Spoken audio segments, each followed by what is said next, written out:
Entonces, vamos a continuar con filosofía. Acá nosotros vamos a ver diversos ismos, distintos estudios, ramas que se tiene, algunas características también, algunos métodos filosóficos que, que plantean algunos de los filósofos que vamos a mencionar. Se tiene también distintas corrientes que vamos a abordar. Empecemos. Vamos a partir de lo que es filosofía y cómo se distingue, cómo se maneja, cuál es la diferencia, cuando nosotros consideramos que algo es filosófico, una cuestionante es filosófica. Nosotros tenemos, por ejemplo, en filosofía, el cómo abordamos los problemas fundamentales de la existencia. Filosofía viene de filo, de filos, a ver, voy a escribir acá, de filos, filos, ay, filos, que viene siendo amor, amor, y Sofía, que es conocimiento, sabiduría. Filos, amor, y lo que es Sofía, Sofía, que es conocimiento, sabiduría, sabiduría. Entonces aquí nosotros tenemos la filosofía, entendiéndolo como ese estudio crítico, racional de preguntas acerca de la existencia. Es abordar los problemas fundamentales que se tenga. Aquí está. Abordar los problemas fundamentales de la existencia. Abordar los problemas fundamentales de la existencia, el conocimiento, la realidad. Entonces, hay diferentes formas de abordar estas preguntas filosóficas.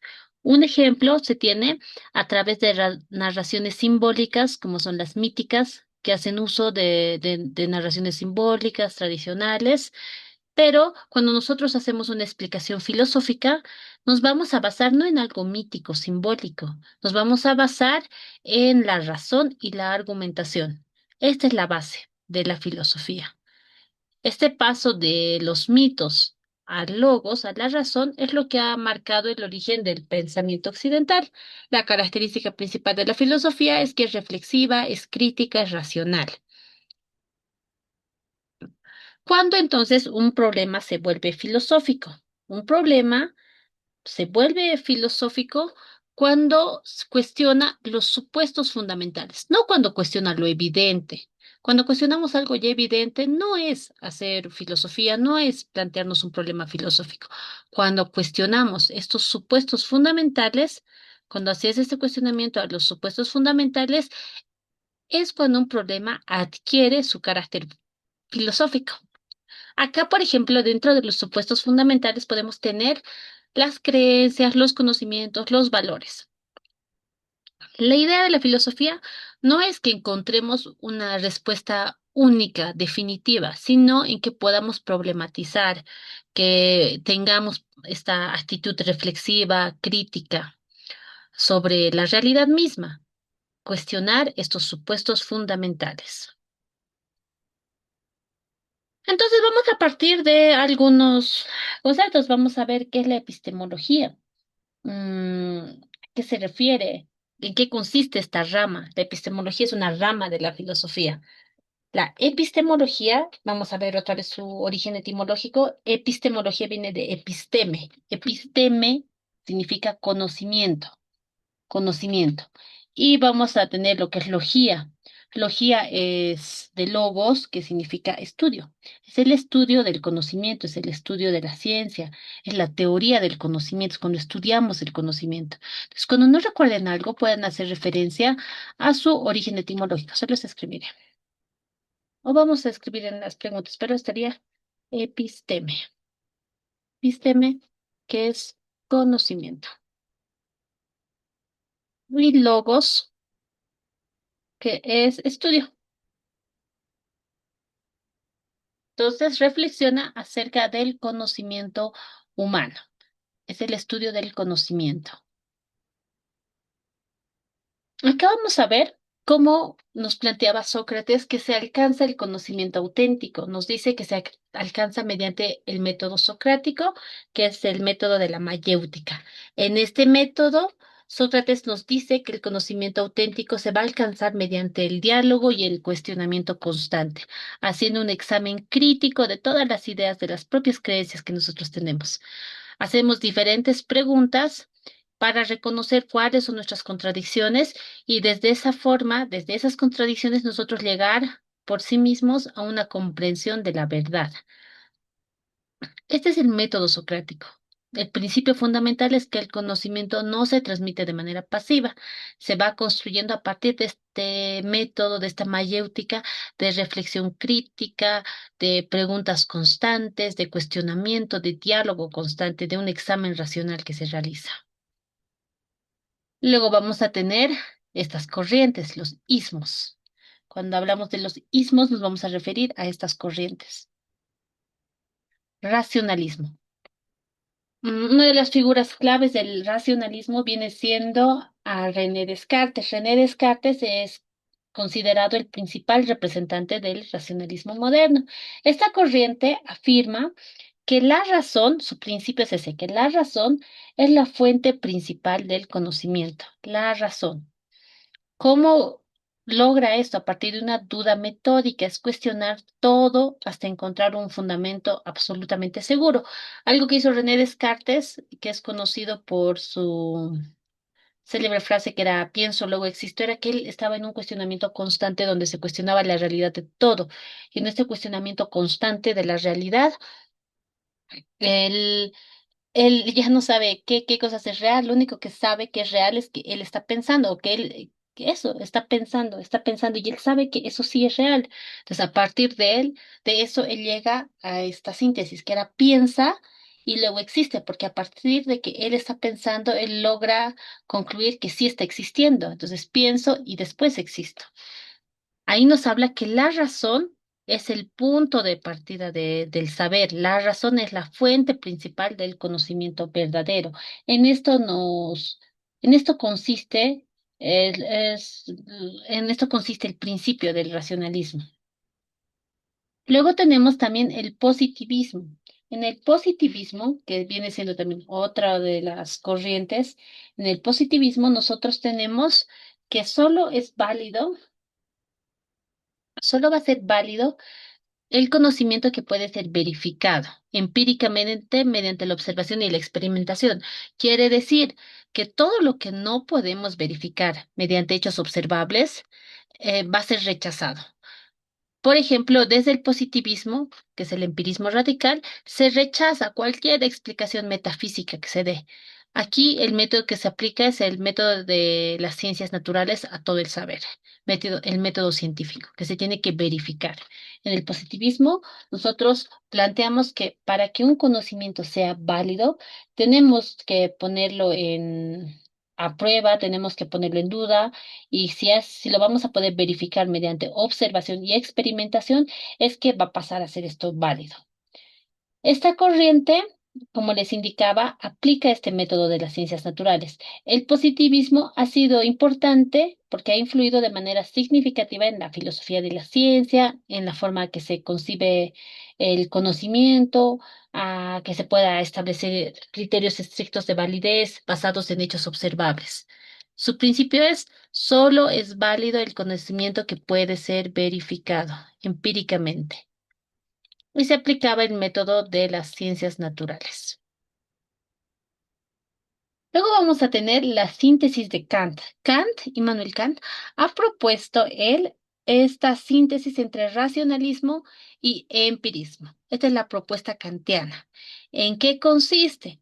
Nos indica él que el conocimiento, ¿cómo se produce? Dice, el conocimiento se produce cuando se tiene estos datos, datos sensibles, los datos de la experiencia, los datos empíricos, el empirismo, que van a ser organizados por estas estructuras a priori de la razón.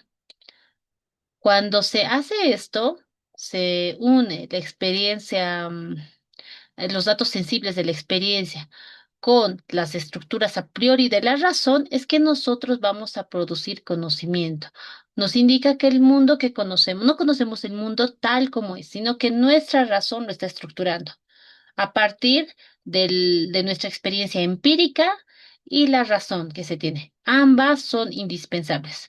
Ni la razón sola ni la experiencia sola van a ser suficientes para crear conocimiento.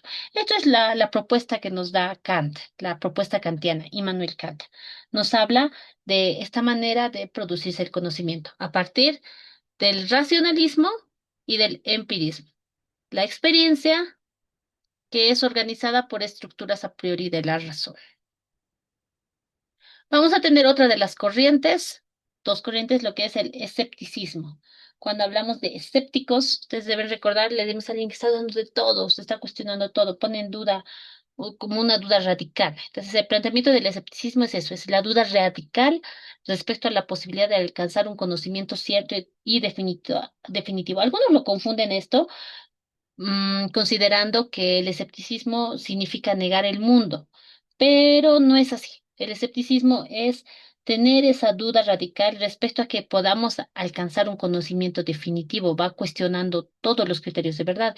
Hay una experiencia bien interesante que cuando se tenía estos juicios y ellos planteaban algo o estaban, por decir, estarían ganando con sus argumentos, no es que seguían con el juicio, iban suspendiendo los juicios para que el otro pueda ir a casa, ir a la biblioteca, no sé, que sustente nuevamente sus argumentos y a partir de eso nuevamente entren en el juicio. Entonces, esto ha sido muy importante porque ha logrado impulsar a las demás corrientes a justificar con mayor rigor sus fundamentos epistemológicos. El escepticismo es entonces esta respecto, duda radical respecto a la posibilidad de alcanzar un conocimiento cierto y definitivo.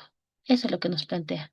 Una duda radical para alcanzar un conocimiento cierto y definitivo. Es una actitud de vigilancia, de investigación permanente que se tiene.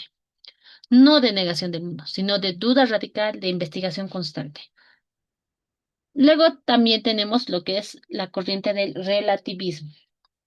En el relativismo, lo que se tenía, bueno, el relativismo filosófico sostiene que la verdad, el conocimiento o los valores dependen del contexto cultural, histórico o individual, que no existen criterios universales absolutos. Entonces, dice eso, plantea que la verdad, el conocimiento o los valores dependen del contexto cultural, histórico, individual. No existen criterios universales absolutos. Nos habla, nos invita a que reconozcamos la diversidad de perspectivas. Pues relativismo, todo es relativismo. Corriente de los relativos, todo es relativo. Este relativismo plantea desafíos respecto a la fundamentación del conocimiento, a los valores comunes. También va cuestionando la posibilidad, como les mencionaba, de que haya una verdad universal.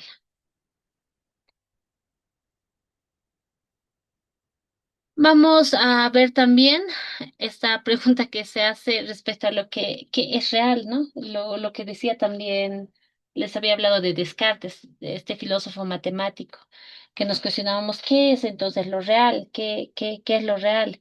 Y aquí vamos a hablar, esta pregunta es fundamental de la ontología. Es la ontología, vamos a volver, todo lo que termina con logía, logos, viene de logos. Logía viene de logos. Logos era estudio. ¿Estudio de qué? ¿Qué es onto? Onto viene de ente de ser, es el estudio del ser, el estudio del ente, del ser. Eso es la ontología. Entonces, ¿qué es lo real? La ontología viene siendo esta rama de la filosofía que va a estudiar al ser en cuanto ser. Quiere decir que aquello que existe, sus formas de existencia, la ontología va a indagar cuáles son las estructuras de la realidad, se va a preguntar qué significa existir, cuáles son las categorías básicas cuáles son las categorías básicas del ser y demás. Eso es la ontología, es el estudio del ser, el estudio del ente, del ser. La ontología es esa rama de la filosofía que estudia al ente, al ser. Y en eso de preguntarnos qué es real, cómo es real, vamos a ver cómo plantea Platón la realidad, qué es para él la realidad. Él nos habla de que existen dos mundos, el mundo inteligible y el mundo sensible. Él nos sitúa a nosotros acá, en el mundo sensible, que es como que una sombra del mundo real. Se parecen, ¿no? Se parecen, son imperfectos y son dinámicos, se pueden mover. Está caracterizado por el cambio, la imperfección, la particularidad, es una copia, es una sombra del mundo inteligible. Esa es la tesis platónica que nos dice que la realidad verdadera, esta, no se identifica con el mundo que percibimos con los sentidos. Este es el mundo que percibimos con los sentidos, este mundo sensible. Es a través de nuestros sentidos. Nos dice que para alcanzar el conocimiento verdadero, conocimiento de episteme, para alcanzar este conocimiento, vamos a lograrlo a través de las ideas, a través de las ideas y compuesto por las ideas o las formas. Entonces podemos pasar, vamos a tener este ascenso filosófico a este mundo inteligible. Solo vamos a acceder a este mundo a través de la razón, de las ideas, las formas. Y en este mundo, estas formas sí van a ser fijas, van a ser universales. Y esta es la realidad auténtica. Esto es lo que nos plantea, lo que nos plantea Platón, dos mundos. Nosotros estaríamos acá, que si logramos este ascenso, vamos a lograr ver el mundo inteligible, las formas verdaderas. ¿Cómo lo hacemos? Este mundo inteligible es logrado a través de las ideas, de las formas, a través de la razón. Se alcanza a través de la razón. Y aquí está la realidad auténtica en el mundo inteligible. Entonces veamos también qué es la ética filosófica. La ética filosófica es una rama de la filosofía que reflexiona sobre la conducta humana, sus valores, sus principios. Nos vamos a cuestionar lo que es el bien, el deber, la justicia, la virtud.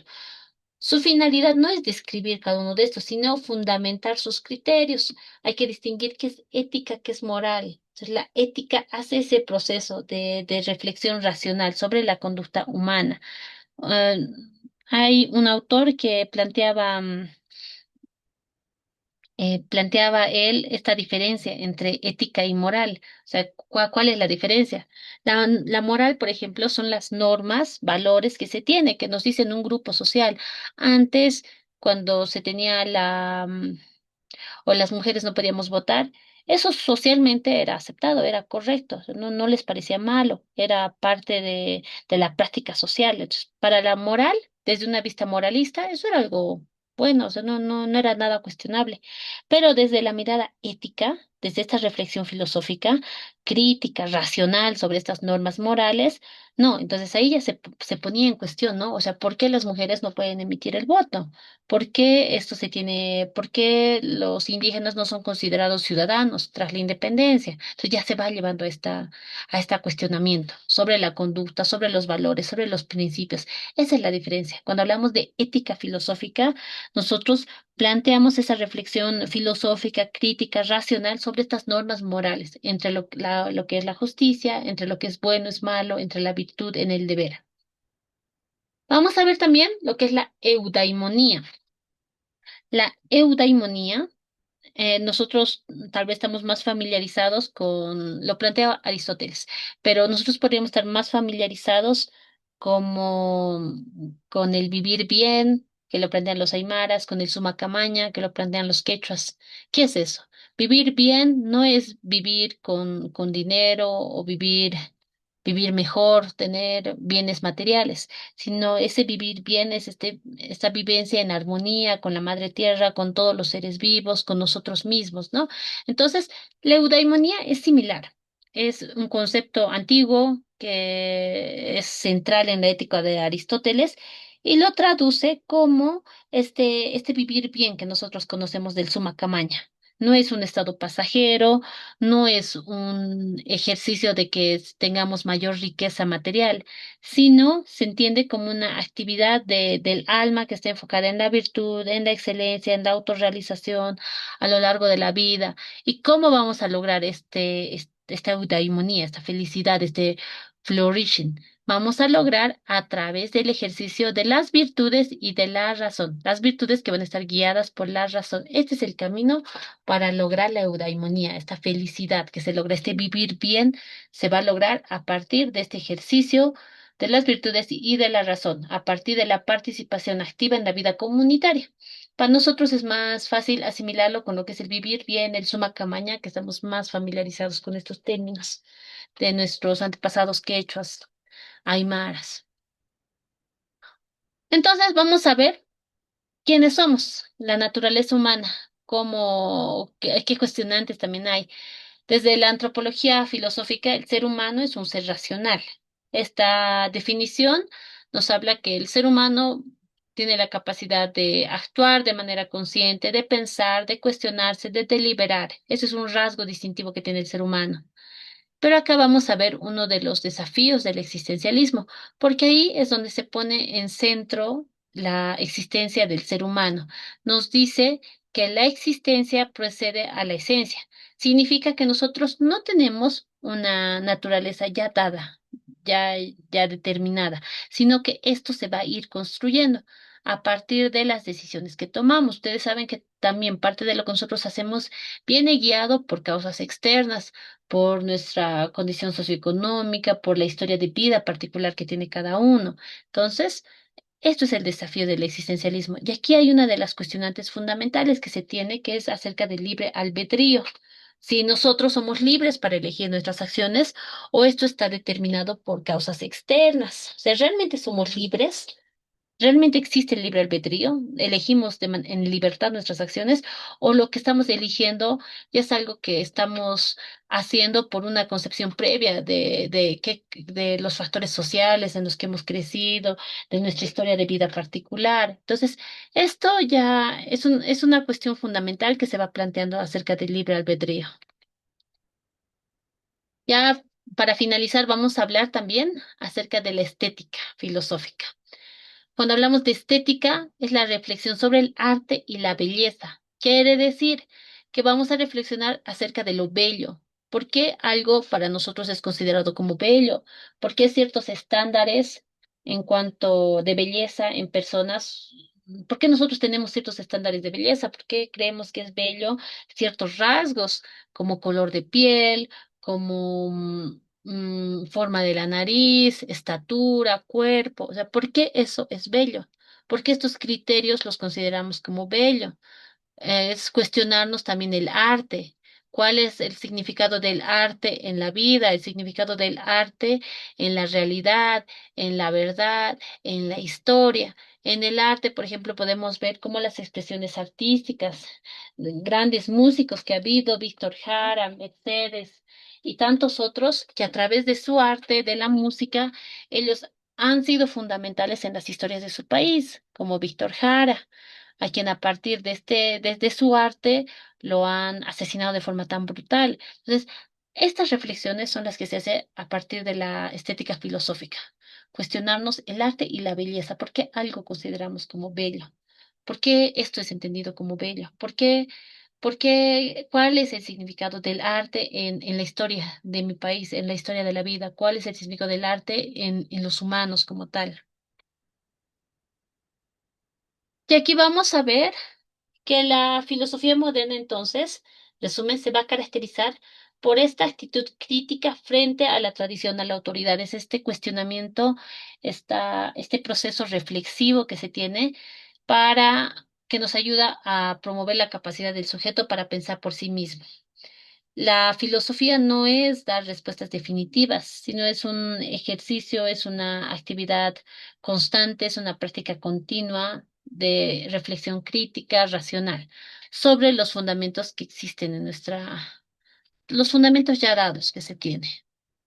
Bajo esto estaríamos finalizando lo que viene siendo filosofía. Por favor, un número del 1 al 5 en el chat. 5, Lisen. Listo, gracias. Filosofía. 5. Vamos a partir de acá. Platón. A partir de mi texto. Para Platón, La realidad verdadera no se identifica con el mundo sensible, cambiante y accesible a los sentidos, sino con un hábito distinto, eterno e inmutable. ¿Dónde está la auténtica realidad?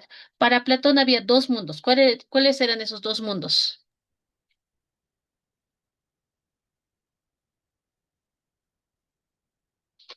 El mundo sensible y el mundo inteligible.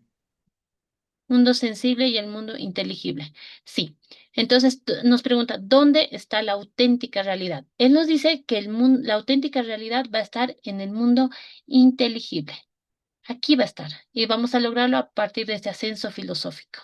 ¿Cómo llegamos a este mundo inteligible? Nos dice que a través de las ideas o formas, que son eternas y a través de la razón. Esto es lo que nos plantea. Hay dos mundos, inteligible y el mundo sensible. Sensible es donde estamos, que es una copia de este mundo, que es una sombra de este otro mundo. 10. A lo largo de la historia, el escepticismo. ¿Dónde está? El escepticismo ha planteado una duda radical frente a las pretensiones del conocimiento humano. ¿Sobre qué aspecto recae esta duda escéptica? ¿Cuál es la duda que plantea el escepticismo? Vamos a repasar. Aquí está. Aquí está. Es una duda radical respecto a la posibilidad de alcanzar un conocimiento cierto y definitivo. A diferencia, como verán, de este planteamiento que hemos visto hace ratito, el de Platón, que él nos dice que sí hay una auténtica realidad, que el mundo real está en el mundo inteligible. Aquí nos plantean desde el escepticismo algo diferente. Nos dice que no hay una verdad definitiva, una verdad, un conocimiento verdadero, único, definitivo, sino ellos plantean la duda respecto a que alcancemos este conocimiento. Es una cuestionante constante, es un proceso de investigación permanente que se tiene. Entonces, ¿sobre qué aspecto central recae esta duda? La duda recae sobre la posibilidad de alcanzar un conocimiento cierto y definitivo. 15. La afirmación, el ser humano es un ser racional, ha sido central en la filosofía clásica y moderna. ¿Qué tipo de concepción filosófica sobre el ser humano expresa esta idea? Entonces, cuando hablamos nosotros del ser humano, ¿qué nos dice qué concepción filosófica? ¿Cuál es el estudio que aborda esto? Algo que les había planteado que nos podemos apoyar es en la etimología de las palabras. Aquí yo vería, por ejemplo, nos está diciendo el ser humano es un ser racional, nos está hablando del ser, estudiarlo al hombre, al ser humano. Entonces ahí vamos a ver el antropos, que significa hombre, ser humano, y lo que es el logos. Logos ya les había dicho, logía viene de logos, logos es el estudio. ¿Qué tipo de concepción filosófica sobre el ser humano expresa esta idea? La antropología. Ahí viene siendo la antropología, porque la antropología filosófica se estudia de reflexionar este estudio del ser humano, ver por qué actúa de cierta manera, por qué piensa de esta forma, por qué actúa de esta manera, es acerca de eso. Ese es el punto de partida, la antropología filosófica. Y finalmente el último. Uno de los problemas clásicos de la filosofía es el libre albedrío. ¿Qué cuestión fundamental busca esclarecer este problema filosófico? ¿Por qué es ese un conflicto el libre albedrío? Porque el cuestionamiento fundamental es preguntarnos, ¿realmente tenemos libre albedrío o esto está condicionado por causas externas? Eso es el cuestionamiento fundamental. O esta decisión que yo estoy tomando lo hago porque ya vengo delimitado por algunas creencias sociales, por una historia de vida particular que yo tengo. Entonces, va a eso, el cuestionamiento fundamental del libre albedrío que intenta esclarecer este problema es si el ser humano es realmente libre para elegir sus acciones o si estas están determinadas por causas externas. Es eso. Vamos a pasar a psicología. Ya se nos está yendo la hora.